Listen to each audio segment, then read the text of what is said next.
Recommandations au peuple congolais.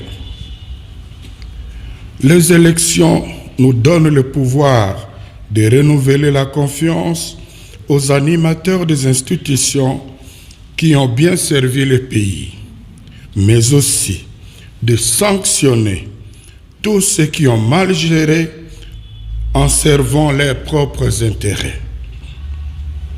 Face aux nouveaux candidats, privilégions les critères objectifs de compétences et de probité morale.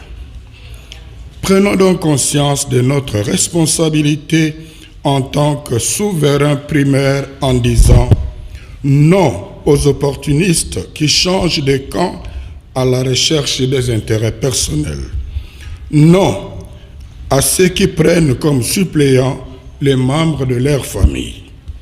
Non à ceux qui postulent à tous les niveaux. Non aux tribalistes et aux népotistes. Non à l'achat de conscience.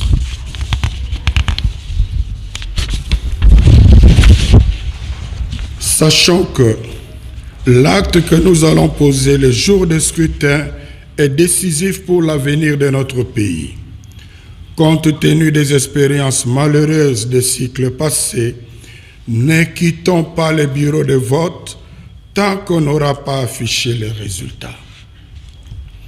Avec l'affichage des résultats au niveau des bureaux de vote, nous aurons déjà une idée claire des gagnants. La CENI n'aura d'autre choix que de les confirmer. Au cas contraire, ce serait une haute trahison et n'attendons pas une autre instance pour nous remettre dans nos droits. Nous avons le pouvoir constitutionnel, confère article 64, nous permettant d'imposer pacifiquement la vérité des urnes. À ce niveau, la contribution de la Conférence épiscopale nationale du Congo SENCO est d'accompagner ce processus avec une mission d'observation conjointe avec l'Église du Christ au Congo, l'ECC. Bien entendu, cet accompagnement n'aura de sens que si la CENI donnait un minimum de garantie de transparence. Autrement, nous n'allons pas nous aligner. Au gouvernement, nous demandons de garantir la sécurité des personnes et de leurs biens, de protéger les frontières nationales, de veiller au respect des droits et libertés de toutes les parties prenantes engagées au processus électoral conformément aux textes légaux.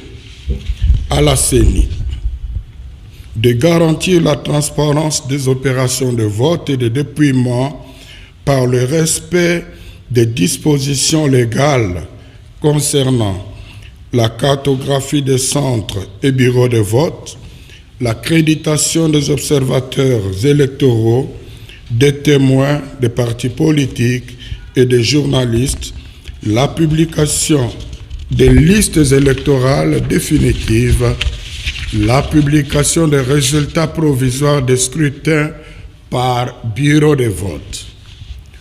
Aux cours et tribunaux, nous exigeons le respect de l'innovation introduite dans la loi électorale qui dispose que les juges recourent aux procès-verbaux et fiches des résultats des bureaux de vote et de dépouillement mis à leur disposition par la CENI pour départager les candidats lors d'éventuels contentieux électoraux.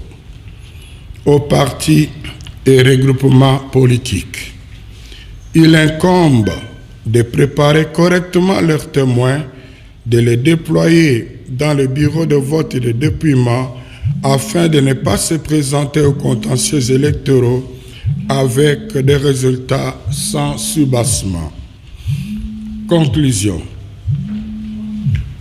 Pour des élections crédibles, peuple congolais, réveille-toi de ton sommeil, car Il est temps que nous choisissions nous-mêmes nos dirigeants, que personne n'achète ni ne corrompe notre conscience.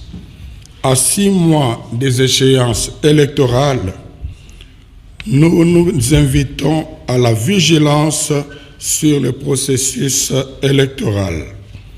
Ayant été abusés aux élections de 2018, nous devons en tirer des enseignements et nous comporter de façon conséquente pour que désormais les institutions à mandat électif de notre pays soient dirigées par des personnes réellement élues.